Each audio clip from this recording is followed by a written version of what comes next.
Seriously, I'm begging you to focus on yourself before it's too late. My dear friends, if there's one thing I wish someone had sat me down and told me when I was 30, 40, or even 50 years old, it's this. Stop spending your entire life trying to become the person everyone else wants you to be. I know many of you listening today have spent decades taking care of other people. You looked after your parents, your husband or wife, your children, your relatives, your co-workers, your neighbors, and anyone else who seemed to need something from you. Somewhere along the way, you convinced yourself that being a good person meant always coming last. It sounded noble. It even earned you praise from time to time. But as the years passed, something quietly disappeared. You did. Today I want to talk about that because growing older has given me something I never had when I was young: perspective. When you've lived as long as I have, you begin noticing that many of life's deepest regrets don't come from failure. They come from abandoning yourself for so long that you barely recognize the person staring back in the mirror. If you grew up in a family where keeping the peace mattered more than telling the truth, where pleasing others mattered more than understanding yourself, then what I'm about to share may sound painfully familiar. I don't say these things to discourage you. I say them because there is still time to change, and sometimes the greatest act of courage in old age is finally choosing yourself. The first consequence of never focusing on yourself is something most people don't notice until many years have already passed. You wake up one morning and realize you've been living somebody else's life. You worked in careers you never truly loved. You stayed in relationships that drained your spirit. You accepted responsibilities that never really belonged to you. At first, these choices seemed reasonable. They made your family proud. They made other people comfortable. Everyone told you that you were doing the right thing.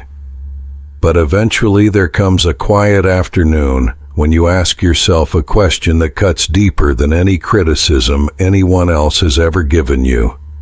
You ask, is this really the life I wanted, or is this simply the life I was taught to live? I remember asking myself that question years ago. It wasn't dramatic. There wasn't a great crisis. I was simply sitting alone, and for the first time in decades I realized that many of my biggest decisions had been influenced by voices that weren't really mine. They belonged to people who had shaped me long before I was old enough to decide for myself. That realization hurt, but it also opened a door. It reminded me that growing older doesn't mean it's too late to begin living honestly. The second consequence is that you slowly lose sight of who you actually are. When someone asks what you truly enjoy, what brings you peace, what kind of life makes your heart feel alive, you hesitate. You have an answer for everybody else's preferences. You know what everyone else likes to eat.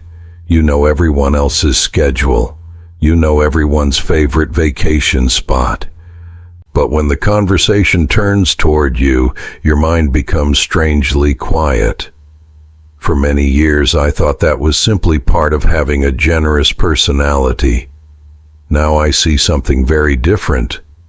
I had become so accustomed to watching everyone else's emotions that I had stopped paying attention to my own. Little by little, my identity faded into the background. It wasn't stolen overnight. It disappeared one small compromise at a time. Every time I said, "Whatever you want is fine," even though I secretly wanted something different, I buried another piece of myself. Every time I ignored my own exhaustion because somebody else demanded my attention, I taught myself that my feelings mattered less. You don't lose yourself in one dramatic moment. You lose yourself through thousands of tiny decisions that all point in the same direction. The third consequence is one that surprises many people because they mistake it for bad luck. They wonder why unhealthy relationships keep finding them. They leave one difficult friendship only to enter another. They escape one controlling relationship only to meet another controlling person wearing a different face.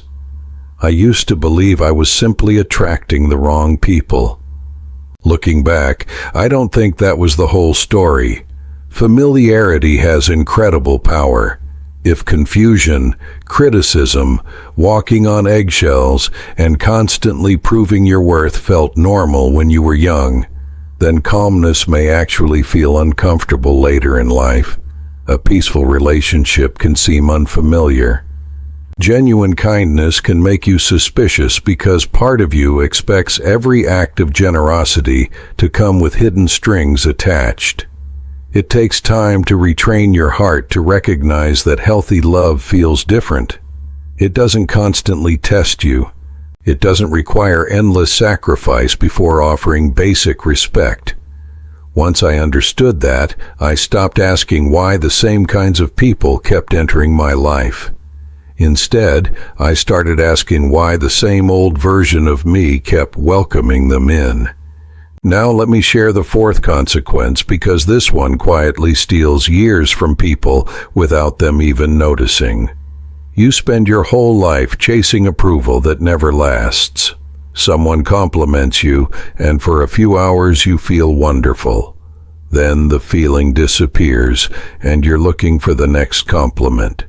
Your boss praises your work, and suddenly you work twice as hard hoping to hear those words again. A family member finally smiles at you, and you begin bending over backward to keep that smile on their face. Before long, your happiness depends on other people's opinions, and that is a very exhausting way to live. I know because I lived that way for far too long. I wanted everyone to think well of me. I wanted to avoid disappointing anyone. But here's what age eventually taught me. No amount of outside approval can replace inner peace. If your own heart never believes you are enough, the applause of the entire world will still leave you feeling empty by bedtime. That hunger never ends until you stop asking everyone else to decide your value and begin making peace with yourself instead. The older I become, the more convinced I am that the quiet respect you develop for yourself is worth infinitely more than the loud approval of a crowd.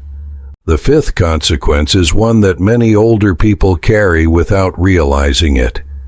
You begin accepting treatment from others that you would never allow someone you love to endure. If you saw your grandchild being spoken to with disrespect, your heart would ache. If you watched a close friend constantly apologizing for things that were never their fault, you would tell them to stop carrying that burden. Yet somehow, when it comes to yourself, the rules become different. You excuse the dismissive comments. You overlook the broken promises. You tell yourself, they're just having a bad day, or maybe I'm expecting too much. I said those same things more times than I care to admit.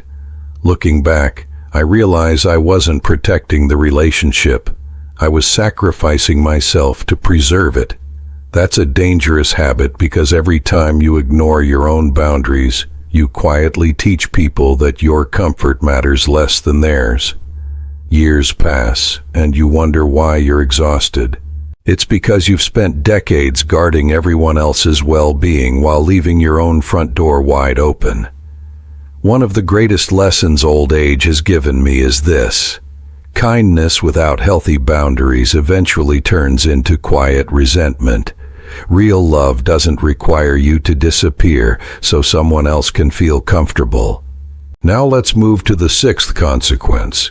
This one unfolds so gradually that many people don't recognize it until retirement, or until the children have grown, or until the house becomes quiet enough for reflection. Suddenly you look back over the decades and realize that although time kept moving, your inner life hardly changed. The calendar changed. Your address may have changed. Your hairstyle certainly changed. Your responsibilities came and went. But inside, you were still fighting the same fears, the same insecurities, the same need to keep everyone happy. It's like running on a treadmill for 30 years. You sweat, you struggle, you're exhausted at the end of every day, but somehow you're standing in exactly the same emotional place. I have met people in their 70s and 80s who still feel trapped by expectations that were placed on them as children. That tells us something important. Age alone does not create wisdom. Time alone does not heal old wounds. Healing begins when we become willing to examine the patterns we've carried for most of our lives, instead of assuming they'll eventually disappear on their own. If you've been waiting for life to magically become different, perhaps today is the day to stop waiting and start choosing differently. The seventh consequence is deeply personal because it reaches beyond your own lifetime. Without meaning to, we often pass our unresolved patterns on to the people we love most. That doesn't mean we're bad parents or bad grandparents. Far from it. Most people I know genuinely wanted better for the next generation. They worked hard. They sacrificed. They loved deeply. But children don't simply learn from what we tell them. They learn from what we live. They notice how we handle conflict. They notice whether we respect ourselves. They notice whether we constantly apologize for existing, or whether we carry ourselves with quiet confidence. They absorb the emotional atmosphere around us every single day. I used to think that loving children meant giving them more, doing more, fixing more. As the years passed, I came to understand that one of the greatest gifts we can offer them is becoming emotionally healthier ourselves. When they see an older adult who can calmly say no without guilt, who can admit mistakes without shame, who can love without controlling, and who can receive respect as naturally as giving it, they learn something far more valuable than any lecture could ever teach. The cycle begins to change because someone finally had the courage to change first. The eighth consequence may surprise you because it continues even after you've moved away, even after years of little or no contact with difficult relatives. Physical distance does not automatically create emotional freedom. I know people who moved across the country decades ago, built successful careers, raised wonderful families, and still hear old voices inside their minds whenever they make a decision. They still question themselves before speaking honestly. They still fear disappointing people who aren't even present anymore. Isn't that remarkable? Sometimes we leave the house, but the house never truly leaves us. We carry invisible rules that continue shaping our choices long after the people who taught those rules are gone. I know that feeling because I have caught myself reacting to situations as though I were still trying to earn approval from people who haven't influenced my daily life for years. That's when I realized something important. Real freedom isn't measured by miles. It's measured by the quietness inside your own heart. The day you stop letting old fears make today's decisions is the day your life truly begins to belong to you. Finally, let's talk about the ninth consequence, because in many ways it sits underneath all the others.